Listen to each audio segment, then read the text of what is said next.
My beautiful, beautiful friends, we're almost at the end. If you've made it this far, we are on episode 7 of season 1 of Shadow and Bone. As always, please remember to like, subscribe, thumbs up, talk in the comment section about stuff. I know some of y'all are mad at me because I've been saying the Darkling has no sexual charisma to me. I'm sorry. It's not that Ben Barnes is not sexy. It's just him and Alina together don't work. That actually has nothing to do with this episode, but I'm tired of y'all being mad at me about that. So this episode actually starts off with a flashback back to, I think, towards the beginning of the Darkling's career as a Darkling. Does that make any sense? How he became basically the Darkling that we know today. I actually have not gotten all the way through the Demon in the Woods book. I'm wearing the shirt for it. I'm not all the way through it. So if you guys are interested in his prequel, there is a book out there about that already. The episode starts off with the Darkling, a much younger Darkling. He's got a ponytail. A much younger Darkling running through the woods until he comes upon a cottage in the woods along with another Grisha woman named Luda. He mentions that she's mortal and she says, listen, with an amplifier, I could live maybe even another 100 years or so. And he's like, oh, that's so sweet. You think that's a long time to live. We find out that the Grisha are on the run from the king, right? We learned this in an early episode that all of the Grisha are being hunted down. So these Grisha are on the run. The Darkling is trying to protect them. And so he and Luda are going to go join his mother in the sanctuary. However, like I said, the king's men are after him and he knows that they're in the woods. So he and Luda go inside of the house to get prepared. Sorry, every time I say Luda, I'm thinking of Ludacris. I'm like, Luda! Unnecessary. As he's in the house trying to get ready, the soldiers actually come out of the woods and say they know that he's in there. He turns to Luda and he's like, okay, you ready to enact the plan? And I guess they've done this plan before, so he goes outside and she stays inside of the cottage. As the Darkling's walking outside, the commander of the army is standing there and he's like, yeah, so the king wants you back alive, but we're gonna pretend that you resisted just so they can kill him right then and there. He orders his men to fill the Darkling with arrows. So the Darkling is getting hit with arrows. The woman inside Luda, we learn, is a healer. So she's healing him as he's getting hit with arrows. And the Darkling is sitting there getting shot with arrows and keeps being like, let me tell you something. I got something to say to the king. Darkling, if you have a message for the king, why in the hell don't you just kill all of the men right away and then leave one of them alive and be like, you can take the message back to the king? Why in the world are you letting these men fill you up with arrows when you could just take them all out with a cut at any given time? I'm sure he's trying not to kill the men, even though they have been killing Grisha like forever at this point, but like he really could have killed most of them and left exactly one man alive to take the message back to the king. So of course, what happens while he's out there being like, wait, I have something to say. Wait.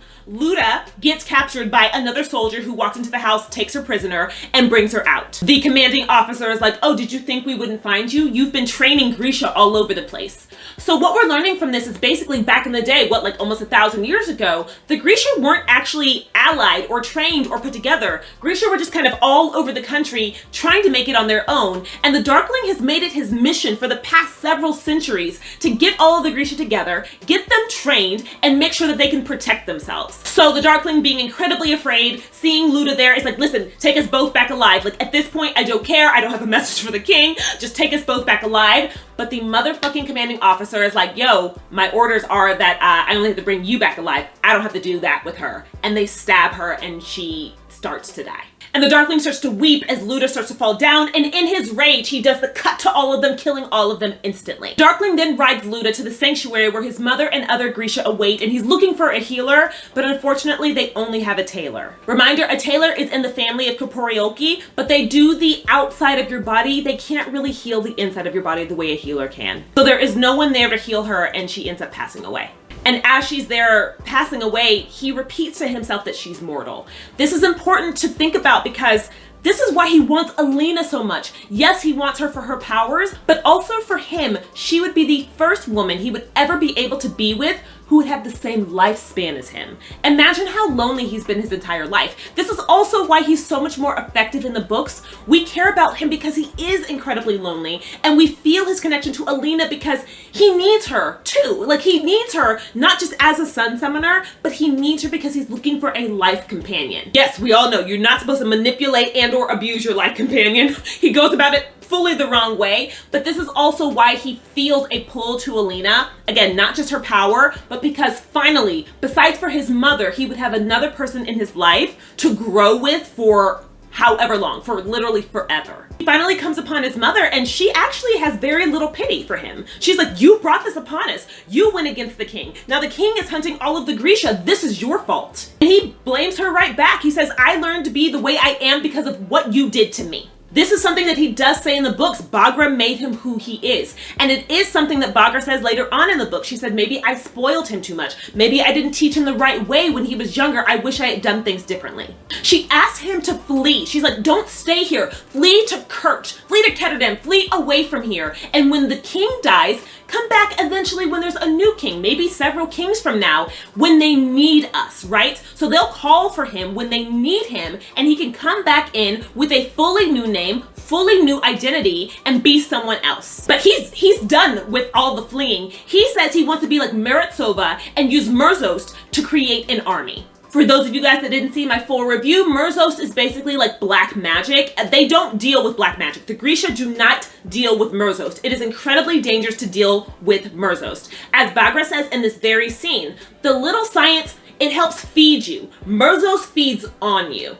Murzost is incredibly unstable, and you can't really control it the way that you think you can. And I guess they're in some sort of library archive place because he doesn't listen to her, and he immediately goes to the library to find some of Meritsova's old journals. Again, for those of you guys that may have forgotten, Meritsova is the bonesmith. We learned about him, I believe, in episode 2 or 3 of this season. I will just say this whole scene was a little uncanny valley. If y'all are looking at Baghra's face, they did that smoothing technology, and baby, they shouldn't have used any of the budget for this. They should not have spent any money on this. That stuff looked awful. The Darkling does end up finding Meritsova's journals, and he starts looking through them, and he finds a spell, and he starts repeating it to himself. And as he's repeating it to himself, you see darkness literally start to flood his veins. But as he's speaking it to himself, we hear the bell ring, and we know that the soldiers have found the Grisha. Baghra is in the hallway. She wants to flee, but again, the Darkling is done running, and he goes out to face the soldiers face to face. The soldiers tell them that they are surrounded, and if the Darkling lifts his hands or does any sort of movement that indicates he's gonna try to kill them,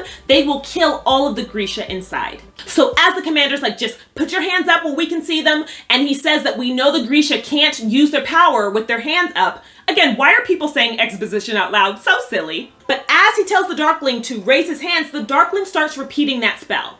First off, if a man like the Darkling starts repeating a spell out loud, I'm gonna need y'all to shoot him, okay? Don't let the man get through the spell. They didn't do anything. They're like, oh, his hands are up. He can't do any magic. Nah, Sway. Shoot the man so he doesn't keep repeating the spell. As the Darkling is repeating the spell, we have the darkness flooding his veins, and then he tells the commander, since he has no army of his own, he will make them his army. And then he asks them to submit, and darkness floods out of him. And as the darkness floods out of him, it floods into them, and you can see it going through their veins and all through their bodies. And you can see on the Darkling's face, he is feeding on his own rage, and as his rage increases and the blackness pulls out of him, he creates the fold. Literally, blackness shoots out of him, creating the fold. And all of the people around him become the Volcra. He flees out of the fold with his mother, and they come into the woods, and his mother at first is happy to be free from the soldiers, but then she looks behind her and she sees the fold, and she asks him, what have you done? And instead of looking absolutely horrified, we can see on his face that he's incredibly proud of his creation.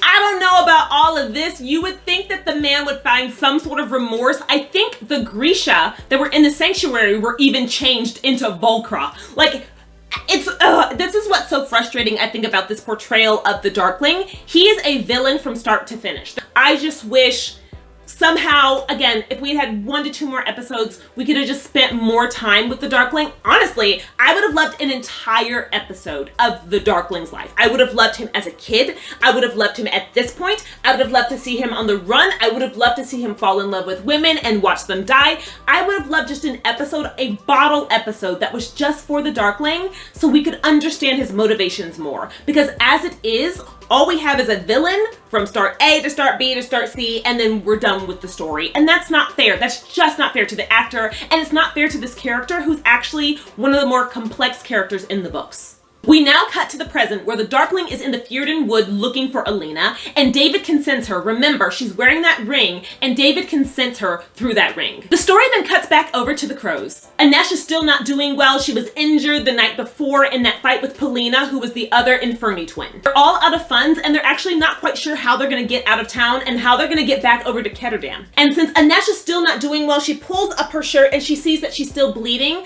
Her wound is not healing, so she actually has to start stitching herself up. Kaz says that they're gonna have to return to Ketterdam, and you see Anesh flinch because if they're returning to Ketterdam, it means she's gonna have to go back to Tante Helene. After Kaz leaves the room, Anesh and Jesper start talking, and Jesper is disgusted by watching her stitch herself back up. He's like so queasy, and he asks her, how did you learn how to stitch yourself back up? And she's like, by working at the menagerie. And he thinks about it, and he's like, oh shit, that's really dark. Guys, again, remember, Anesh has been absolutely brutalized by her time at that brothel. And she repeats twice that she cannot go back to the menagerie. She cannot go back to the brutalization and the abuse that she was subjected to by Tante Helene and the men who are visiting the menagerie. Jesper is about to tell her something and he hesitates, but then he tells her that he was going to tell her to trust Kaz, but he realizes he can't tell her what to do with her shot at freedom. Near the Fjorden border, we see Mal and Alina huddling for warmth, and she tells him that when they find the stag, she has to be the one to kill it, and he jokes with her and he tells her that she's a terrible shot, something that he mentioned in the first episode, but he says that he will line up the shot and then she can take it and be the one to kill the stag. He asks her if she really has to wear the bones in order to get the amplifier to work, and she says, yes, that's exactly what I have to do. We will talk later about book differences and show differences and how the amplifier is put on her body, because that shit was disgusting. As they're sitting there, Mal hears a high pitch and he realizes that the stag is close, so he and Alina go and they start looking through the woods, and then they find the stag. As he's handing the rifle to Alina, Alina starts thinking back to all of her drawings of the stag and how beautiful and wonderful the stag is, and she actually hands the rifle back and walks up to the stag and touches it. I don't know what this girl was thinking. I'm guessing she was like, I don't want to kill it. Maybe I can get its power a different way. Alina in the books is the same way. She doesn't want to kill the animal. Listen, baby, if the Darkling is after you, kill the stag, aight? Like, listen, it was beautiful. It was a gorgeous creature, R.I.P. stag. But like, girl, go ahead and kill the stag, please. Touching it is not gonna do enough, girl. So what happens? Obviously, as she's touching the stag, black, black, someone else shoots the stag and all of them go down, and great, the Darkling is there. Immediately, a Heartrender comes out and tries to kill Mal, and Alina ends up blinding everyone that's attacking them. And then whose ass shows up super dramatically? He can't help it. He wears all black, he wears a cape. It's the Darkling. As the Darkling starts readying himself to create the cut, Alina runs over to Mal and to the stag and creates a dome of light to protect them from the Darkling. Alina is torn. She wants to save the stag, who is bleeding out, but she also wants to save Mal, who's been shot with an arrow. And the Darkling, seeing this, is like, hey, Alina, I will save Mal. I will heal Mal if you'll just give me the stag. I had a friend that texted me while she watched this, and she's like, girl, why do they always save the boy? She should have let him die and just taken the stag for herself. She decides to let Mal be saved. She breaks down the barrier, and the Darkling kills the stag with the cut. He immediately asks one of the Grisha to go and get the antlers, and then he kind of turns to Mal, and Alina's like, you said you would save him, and he's like, actually, I gave my word. I'm going to go ahead and I'm going to save him because all he was doing was protecting you. Therefore, taking that blame off of Mal and putting that blame on Alina. He is fully like, you ran away, Alina. You're the one that betrayed me. Back to the crows, we see Kaz kind of outside of that barn that they were in, and he's roasting something over the fire, and Inesh comes up. And even without looking at her, he always consents her, and he asks her if she's hungry or she's just there to say goodbye. Inesh is about to leave, and she asks him if he has anything to say, and he has nothing to say, and she's hurt. She's like, oh, so I'm leaving and you literally have nothing to say to me? Kaz, baby, you love her. Kaz literally is like, well, what else is there to say? And Inesh starts walking away. And as she's walking away, he says, you were right. She actually is a sun summoner. Alina is a sun summoner. She's like, oh wow, Kaz Brecker believing in saints. And he's like, no, I never said I believe she was a saint, but I do believe that she's able to summon the sun. Nash is just like, well, what do you believe in? And he's like, I believe in myself, and I believe in you and Jesper, and I believe in my crows. And she's like, oh, you believe in crows because what, we just do your bidding? And he says, no, I call you guys my crows because we look after each other just like crows do. He looks into Inesh's eyes and he's like, the saints have never looked after me. Not like you do. Goodness gracious. I cannot believe we're in book 2 and these two have still never just like gotten together fully. Like, guys, do you see what we're going through? Just pain. All I see is pain. Looking into his eyes, Inesh says, I cannot go back to the menagerie. And Kaz tells her that she's not going to have to. Back in the woods, David takes the antlers and he places them around Alina's neck. And Alina doesn't understand, and the Darkling's like, oh, don't you remember when you said, can't you just take this power away from me? Well, now I am. Remember, she said that to the Darkling, I think in episode 2, when he was taking her to the little palace. She's like, couldn't you just take this power from me? So he's actually using her words against her now. David takes the antlers and he places them around her neck, and then he takes another piece of the antler and he places them on the Darkling's hand. He then reaches out and touches the antlers on her chest. He touches the antler on the Darkling's hand, and he melds it into their skin. This is absolutely revolting. I'm gonna be honest, this is disgusting. I'm a little worried about what this means for the other amplifiers that are out there. For non-book readers, in the book, it is not melded into her skin. The antlers are formed into almost like a necklace, and then it is put around her neck, and David seals it in a way that it can never be removed from her neck. Watching the antlers be melded to her collarbone was disgusting. Disgusting.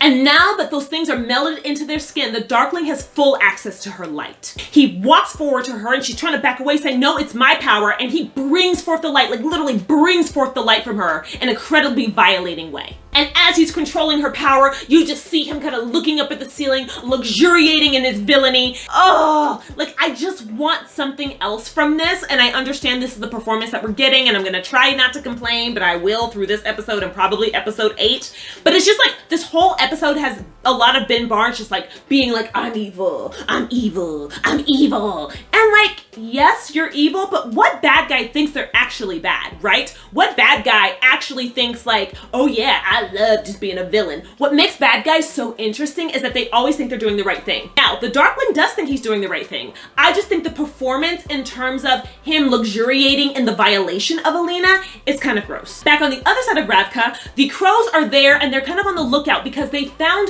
the Arkan, the conductor's train, right? So they're thinking they can get back across the fold using Arkan's train. And as they're talking to each other and Jesper's making jokes, that shit gets blown sky high. And now they have no idea how they're gonna get back across the fold to Ketterdam.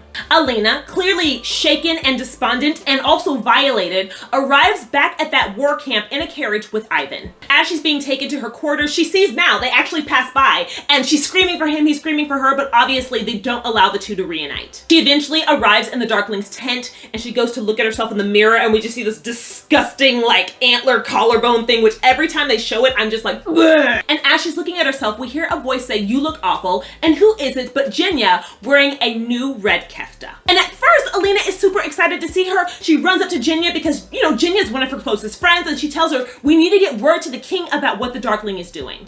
And Jinya very nonchalantly is like, yeah, the king is sick with contagion. Alina's like, okay, well, what about the queen? She's like, yeah, the queen is kind of stuck in the back too. And she's like, okay. And that's when she notices that Jinya is wearing a red kefta. Remember, Jinya used to wear a white kefta. A white kefta is the color of servants. Now she's wearing a red kefta, the color of the corporealki. So she has gotten a promotion. And who could have given her that promotion but the Darkling? And now we know, and Alina knows, that Jinya is working for the Darkling and has sickened the king and has helped them imprison the queen. Alina's like, oh my god, you're the Darkling spy. And Jinya says something to the effect of, oh, I told you to beware of powerful men. And Alina is obviously hurt, and she now realizes that all those letters that she sent to Mal, Jinya was never sending them to Mal, she was giving them to the Darkling.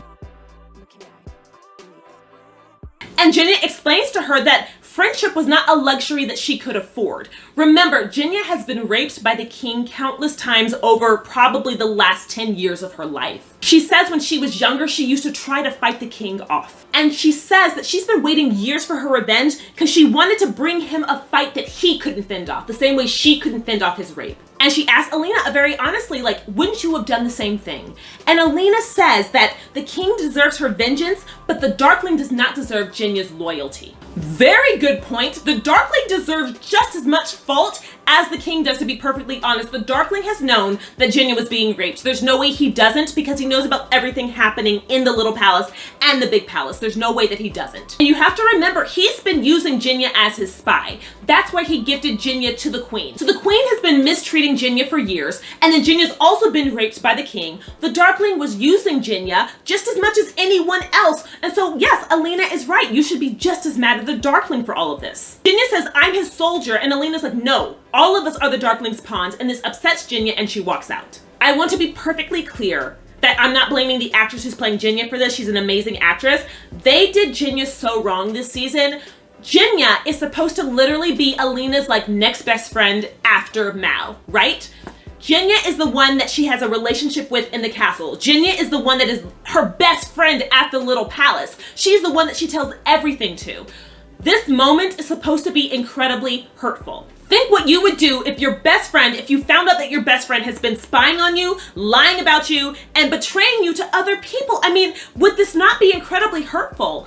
And they're both trying to portray the hurt, but the moment isn't earned as an audience member because we never got to watch their relationship grow. The show actually focused more on the relationship with Alina between Nadia and Marie than the relationship between Alina and Jinya, and that's a fucking shame because they would have just, this moment would have been all the stronger if they had allowed this relationship to actually bloom. Back to the crows, we see that Anesh has gone scouting and she finds out that the Darkling skiff is still docked, which means they're gonna try to get across the fold using the Darkling skiff. The group is a little skeptical about this, and Anesh is just like, okay, are we trying to get on this skiff so you can still steal the Sun Summoner? I mean, are you really about to give up 1,000,000 Kruga? Kaz keeps saying that all he wants to do is cross the fold, and finally Anesh gives in and decides like, fine, we'll do this plan. Jesper very rightly is like, yeah, good plan guys, except how the hell are we getting across the fold? We can't be recognized. And Kaz mentions that of course they're gonna need to be disguised, so they're gonna need to take the identity of some people that are already gonna be going across the fold. In a scene that I think completely weakens the Darkling's character, the Darkling goes to see Mal to basically intimidate him and be like, yeah, I got the girl, you ain't got the girl. Mal is literally like 17, Darkling, you're 1,000, like you do not need to do this. The Darkling gets into the tent and Mal thinks the Darkling is there to kill him, and the Darkling is like, no, I'm not here to kill you. And Mal, in a show of bravado that he should not have, is like, yeah, well, I know you are. I know you're the Black Heretic. Mal tells the Darkling in a fit of stupidity that unless the Darkling kills him, Mal will eventually kill the Darkling. Mal, what's happening here, baby? Baby, are you trying to die? Why are you still speaking? Shh, shh. The Darkling's like, you know, I know you have very strong feelings for Alina, and I know she has very strong feelings for you. Don't worry, I've been reading your letters. They're very cute. But the Darkling says, you never really appreciated what you had with Alina all those years, and I do. And Mal scoffs at this. He's like, listen, I got the girl, boo. You ain't got the girl. Okay, Mal. The Darkling scoffs at this and is like, Mal, you're literally a child and she's Grisha. Eventually, Mal will grow old and die while Alina remains ageless. And the Darkling's like, listen, I'm gonna remain ageless, so I can just sit here and eventually she's gonna forgive me. I have the patience for that. Point 1 to the Darkling. And he says in a very harsh way, he's like, I don't need to kill you, Mal. Time will do that for me. Oh, damn. So as he's walking out, like self-congratulatory, Mal screaming at his back. And again, didn't this scene just feel like an adult bullying a child? It doesn't really make any sense why the Darkling would ever need to like walk in there and bully Mal. Like, what was the point of the scene? Why was Mal saying some stupid shit? Everyone was acting stupid in this scene. I'm sure it was a boys will be boys. Look at two men fighting over Alina. I just didn't think it was necessary at all, to be honest. That night, we kind of have another Crow's heisty moment. We see Anesh send a dart into the back of the neck of a man, and then Kaz and Jesper knock the other two men out. And then in the very next scene, Jesper's in front of the mirror trying on a little outfit, feeling himself, loves his new colors. I love it. And Kaz mentions that he's changed those men's paperwork to fit the descriptions of the Crows so that they can get on the skiff. Back at the war camp, Mal is sitting in a tent, in his like little prison tent, and his prison guard is asleep. And guess who else is there? Milo the goat! Why is Milo here? No clue. My husband asked, why is Milo here? I was like, I don't know, maybe they took him in as evidence. Like, maybe the Darkling went to that bar looking for the Crows and was like, here's a goat. Jesper left me with the goat and he took the goat in as evidence. I have no idea why Milo is here, but I absolutely adore that that little goat is here. And if y'all will remember that Jesper put a bullet around Milo's throat to remember Jesper by. And so we see Mal see the goat and see the bullet and realize that he can use it to escape. He is able to lure the goat in, he gets the bullet from around the goat's neck, and he places it in his manacles, and he hits the two manacles together, an explosion occurs, and his manacles fall off. Again, we don't know how the goat got there. I don't know why they didn't take the bullet off the goat's neck, but thank you, Jesper. Thank you, Milo. Y'all saved Mal. I love you guys so much. It's the very next morning, and I was like, what the hell? Y'all didn't like sound the alarm? Mal has been running around here all night. I cannot believe that no one has told the Darkling yet that Mal has escaped. Like, everybody's fired. We cut over to Alina in a tent, and she is dressed just like fully like in a dress. They have her hair up. She looks like the Darkling's wife. It is so gross. The Darkling's trying to give her compliments, telling her that she's special, and she's like, listen, if you want me to be a part of this demonstration, I need you to release Mal. And we finally get her like laying it out to the Darkling. She's like, you're awful. You're the reason all my friends are dead. You're the reason so many people have died from the Shadowfold. You are an awful, awful person. And he's there and he's like, how could you believe everything that Baghra told her? You believe her over me? And she's like, literally, you've been lying to me this whole time. And he's like, I wasn't lying to you. I was telling half-truths. Sir, are you really gonna play that game right now? Come on. And when she's like, okay, so what about you poisoning the king? And he's like, oh yeah, about that. I couldn't live with that king no more, so that's why I'm doing that. I'm doing it for the Grisha. He literally says serving the king would have made him a traitor to his country and conscience. Darkling, come on, boy. And he tells her that everything he has done has been to make Ravka and the Grisha safer. And she tells him that she could have made the Grisha safe, but he never gave her that choice. And he tells her that, well, now she is giving him a chance to make the Grisha safe. And she tells him that, like, no, you're not. You making the fold wasn't a mistake, and that you put the collar on her for his own personal gain. And then he says some manipulative shit like, no, I put the collar on you for us. Bitch, are you the one with the new collarbone? He tells her that she probably couldn't have broken down the fold on her own, and neither could he, but together they can do it. Just such a lie, because what's he about to do? He's about to try to expand the whole damn thing. I mean, the man lies and lies and lies. And in a very tender moment, she's like, but you could have had me.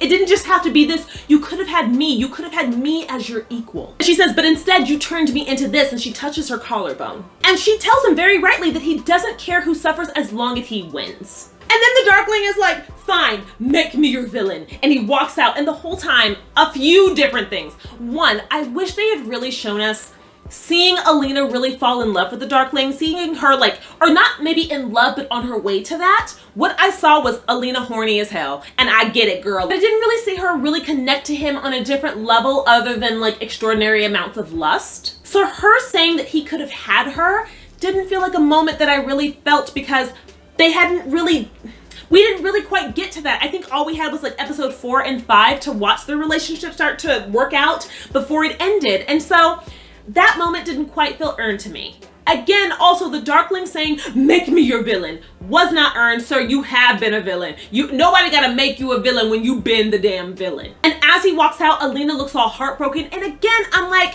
why are you heartbroken? Did you really like him, or did you want to fuck him? Like, what was the relationship here? And again, it's just the show could have used a few more episodes. It's such a well done show. It's just a shame that I think some of the relationships have suffered because we didn't get enough. As the Darkling comes out of his tent, Ivan's like, yo boss, Mal escaped. He's like, what? He's like, yeah, he's been gone since last night. Excuse me?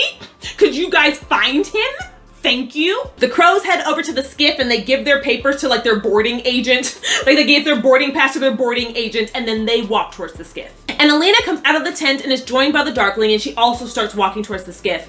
And we see the crows staring at her, and they realize that there is nothing they can do for her. Like you see Anesh wants to go to her, but Kaz is like, there's nothing we can do to help her at this moment. So Alina and the Darkling are heading to the skiff, and you see the guards in the First Army, and they're making symbols across their chests because they believe Alina to be a saint. Even though Mal has escaped, the Darkling lies to Alina again and tells her that Mal is under guard, and if she does what is expected, Mal will be released. Again, lying to her over and over again and manipulating her over and over again. When they get on the ship, he takes off her robe and exposes her collarbone, antler bones to everybody. And it's, again, every time I see it, I'm like,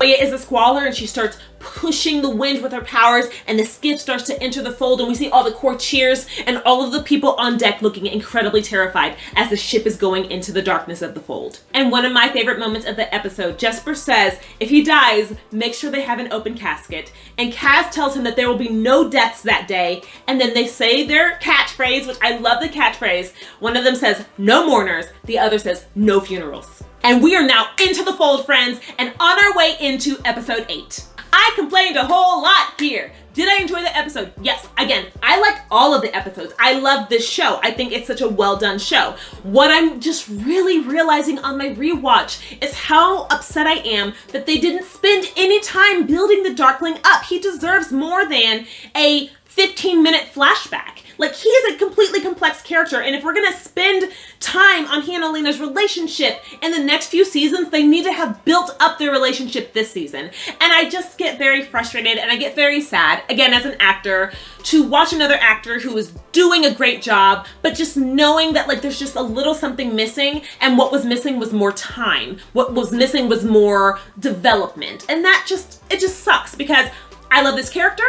I love him and Alina together, and I'm not getting what I want from it. And that's okay, okay? It's okay, it's okay, it's okay, it's okay. I know some of y'all are gonna try to come for my neck. It's okay, it's okay. But that is what's missing here. And this was an episode that did focus a little bit on him, so I'm gonna be a little bit more harsh, because they're trying to pretend that he took a turn. They're trying to pretend as if he was one person before, but when Alina left him, he became another person. But that's not what we're seeing. We're just seeing a person who's been lying to Alina from start to finish. We never see any remorse for any of his actions, not even in the past, before he's become this person, right? Not even 1,000 years ago. So I'm just not quite getting a fully rounded villain, and I like a fully rounded villain. Villains are actually my favorite. I've already said this before. I love villains so much. But what I like about villains is that they always think they're doing the right thing, even if they're going about it the wrong way. Vincent D'Onofrio, him playing Fisk in that first season of Daredevil, chef's kiss. One of the most compelling bad guys I've ever seen before in my life. And again, doing wrong, awful stuff, but in his mind for the right reason, literally to protect the city that he loves. In this case, we have the Darkling, who is supposed to be protecting the Grisha that he loves, who's supposed to be protecting himself from a lifetime of having to flee and serve weak, like non-Grisha kings. And instead, I just get a man who seems angry the whole time. And even with this flashback, it just wasn't quite enough to turn him into a three-dimensional character. Okay, y'all, again, I love the episode. I'm sorry I'm ending on a downer. I love the episode, I love the writing, I love all of y'all. Thank you for joining me. We are now one episode away from being completely done. So if you've been on this ride with me, I love you guys so much. Thank you again for watching. Again, remember to like, subscribe, thumbs up, and I will see you for our very last episode of Shadow and Bone. Bye.